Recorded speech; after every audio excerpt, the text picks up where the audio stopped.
Hello दोस्तों, साबान पाठशाला academy में आप लोगों का स्वागत है। आज से हम सीटेट 2024 के लिए यशस्टी पढ़ेंगे, जिसमें 6, 7, 8 की बुक पढ़ेंगे, एनसीईआरटी बुक। सबसे पहले हम कक्षा 6 के भूगोल की बुक पढ़ेंगे। चलो देखते हैं। यहीं से हमारा सीटेट कि जितने भी क्वेश्चन सीटेट पेपर 2 के बनते हैं, यहीं से बनते हैं, यहीं से यशस्टी के जितने भी क्वेश्चन इन्हीं बुकों से 6, 7, 8 बुकों से।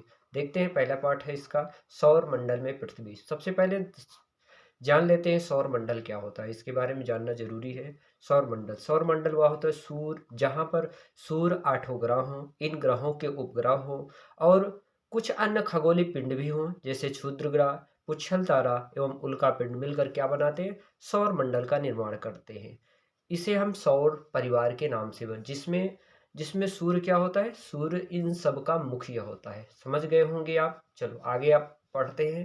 देखो देखो लिखा है, सूर्योदय के बाद आकाश को देखना कितना अच्छा लगता है। आसमान में पहले या एक दो चमकते बिंदु ही दिखते हैं। पहले जब दिखते हैं, हम देखते हैं आसमान पे एक ही दो चमकते बिंदु दिखते हैं, लेकिन बाद में इनकी संख्या बढ़ती जाती है। आप इनकी गणना नहीं कर सकते। संपूर्ण आकाश छोटी छोटी चमकदार वस्तुओं से भर जाता है, जिनमें से कुछ चमकीली होते हैं और एक कुछ धुंधले होते हैं। ऐसा प्रतीत होता है मानो आकाश में हीरे जड़े हों। हमको ऐसे लगता है ना, जब रात में आसमान पर देखते हैं, ऐसे लगता है कि जैसे हीरे जड़े हों, ऐसे चमकदार पूरा आसमान दिखता है। इनमें से कुछ टिमटिमाते प्रतीत होते हैं, लेकिन अगर आप उनको ध्यान से देखेंगे तो आप पाएंगे कि इनमें से कुछ ही टिमटिमाहट अन्य से अलग है। ये बिना किसी टिमटिमाहट के चंद्रमा के समान चमकते हैं। मतलब जो खुद की अपना खुद का रोशनी नहीं है जिनके पास, वो दूसरों की रोशनी से, जैसे चांद के पास खुद का रोशनी नहीं है, दूसरों की चमगाहट से, तारों की चमगाहट से चमकते हैं। इन चमकीली वस्तुओं के साथ आप लगभग प्रतिदिन चंद्रमा को देखो इन चमकीली वस्तुओं के साथ आप लगभग प्रतिदिन चंद्रमा को भी देखते हैं। यह अलग अलग समय पर अलग अलग तथा अलग अलग स्थितियों में दिखाई पड़ता है। आप पूर्ण चंद्रमा को लगभग 1 महीने में एक बार देख सकते हैं। यह पूर्ण चंद्रमा वाली रात पूर्णिमा होती है। जब हम पूरी तरह से चांद को देखते हैं तो वो क्या होते हैं, पूर्णिमा होती है। ये इसमें एनसीईआरटी में दिया हुआ है। क्या कहा, देखो, वो यह पूर्ण चंद्रमा वाली रात पूर्णिमा होती है। जब हमारी पूरी तरह से चंद्रमा दिखे तो समझो वो पूर्णिमा है। 15 दिन के बाद आप इसे नहीं देख सकते। यह नए चंद्रमा की रात या अमावस्या होती है। जब नहीं दिखती तो मतलब अमावस्या होती है। ऐसी रात में अगर आसमान साफ है तो आप आसमान का अवलोकन अच्छी तरह से कर सकते हैं। क्या, आगे देखो, क्या आपको इस बात पर आश्चर्य नहीं होता कि हम दिन के समय चंद्रमा एवं इन सभी छोटी चमकीली वस्तुओं को क्यों नहीं देख पाते? ऐसा इसलिए है क्योंकि सूर्य के अत्यधिक तेज प्रकाश के कारण रात के समय चमकने वाली वस्तुओं को हम दिन में नहीं देख पाते। आगे देखते हैं। सूर्य, चंद्रमा तथा वे सभी वस्तुएं जो रात के समय आसमान में चमकती हैं, क्या कहलाती है, खगोलीय पिंड कहलाती है। आगे देखते हैं। कुछ कुछ खगोलीय पिंड बड़े आकार वाली तथा गर्म होते हैं। ये गैस से बने होते हैं। किससे बने होते हैं, गैस से बने। इनके पास अपनी उष्मा का प्रकाश होता है, उष्मा तथा प्रकाश होता है, जिसे बहुत बहुत बड़ी मात्रा में उत्सर्जित करते हैं। इन इन खगोलीय पिंडों को तारा कहते हैं। क्या कहते हैं, तारा कहते हैं। सूर्य भी एक प्रकार का हमारा तारा है। आगे देखते हैं। एक भी पॉइंट हमें छोड़ना नहीं है, यहीं से क्वेश्चन बनते हैं, क्योंकि सीटेट की एसएसटी के अब की बार तो सीटेट एसएसटी के केवल 8% रिजल्ट बना था।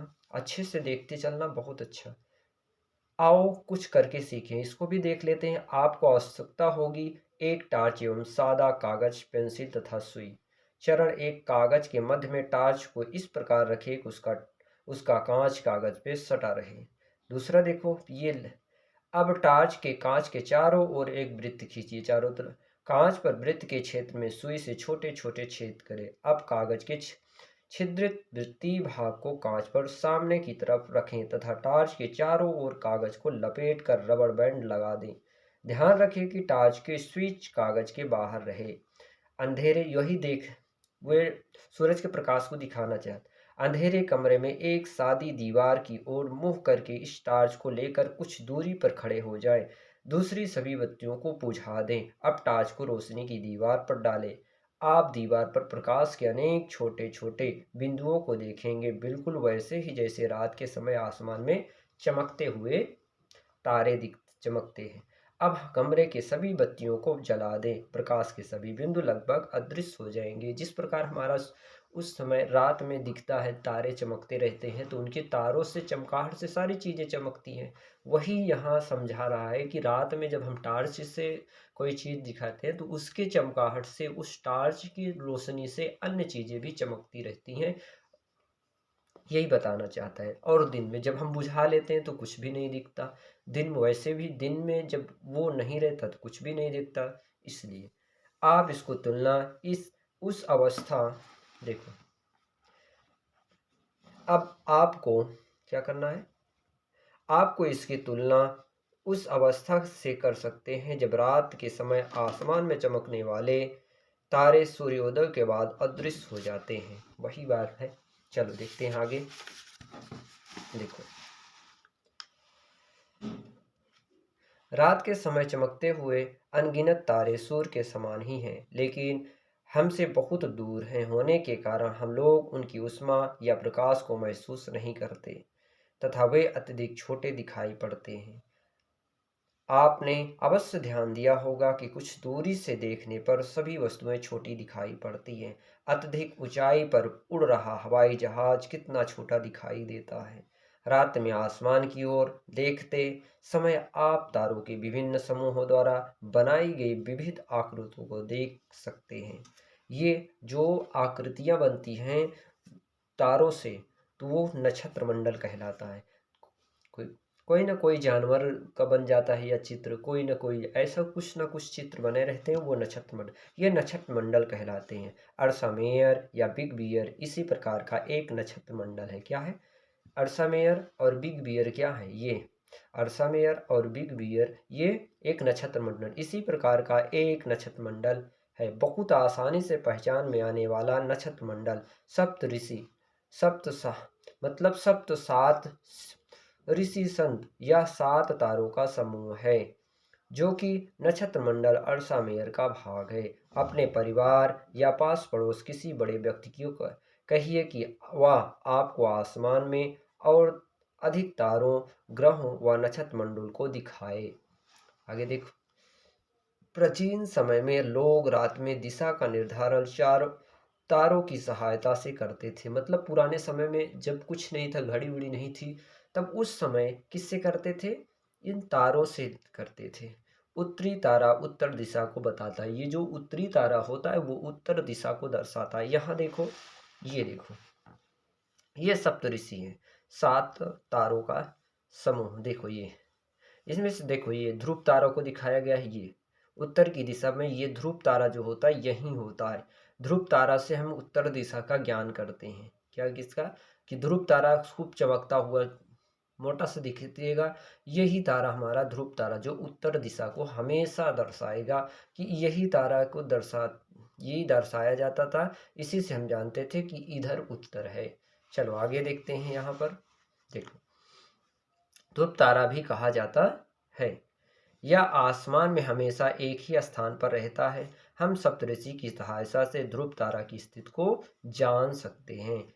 अभी चित्र 1.1 दिखाए ही है। आप देखेंगे कि यदि सप्तऋषि मंडल के संकेतक तारों को आपस में मिलाते हुए एक काल्पनिक रेखा खींची जाए एवं उसे आगे की ओर बढ़ाया जाए तो यह ध्रुव तारों की ओर इंगित करेगा।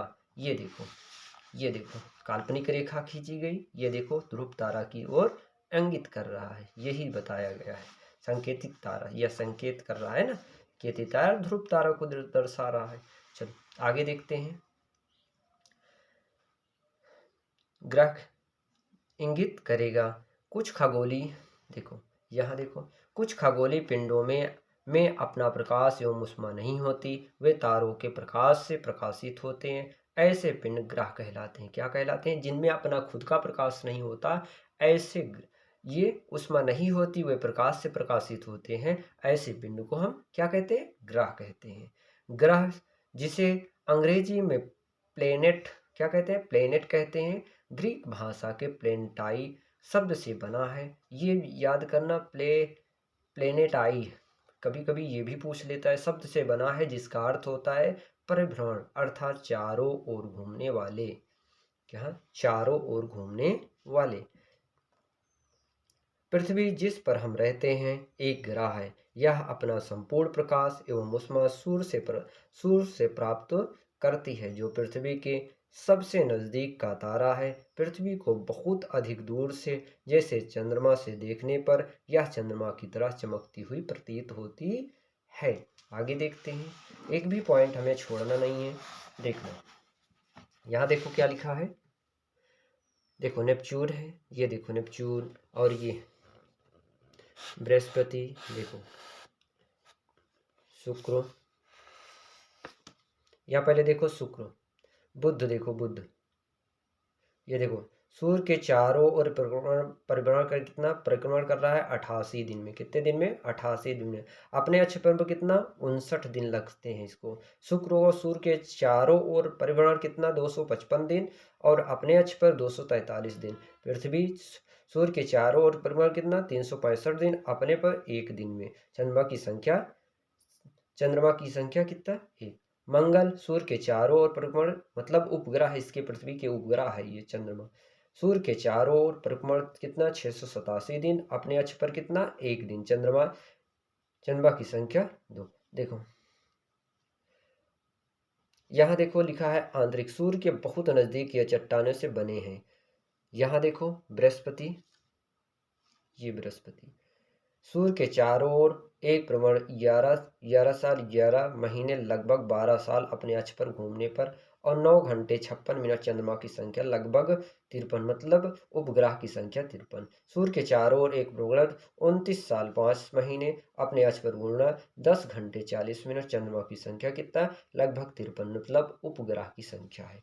चलो आगे देखते हैं। यूरेनस चारों के, देखो सूर्य के चारों ओर कितना दिन? 84 दिन, और साल 84 साल में अपने अक्ष पर कितना? 17 घंटे 14 मिनट में। और नेपच्यून सूर्य के चारों ओर कितना? 164 साल, और अक्ष पर घूमना 16 घंटे 17 मिनट। चंद्रमा की, इसमें उपग्रह की संख्या कितना? 13। यहाँ देखो लिखा है, एक और पॉइंट देख लो। देखो ये ब्रह्म ग्रह सूर्य के बहुत दूर है तथा बहुत बड़े आकाश के हैं। यह गैस और तरल पदार्थों से बने हैं। किससे बने हैं? गैस और तरल पदार्थों से।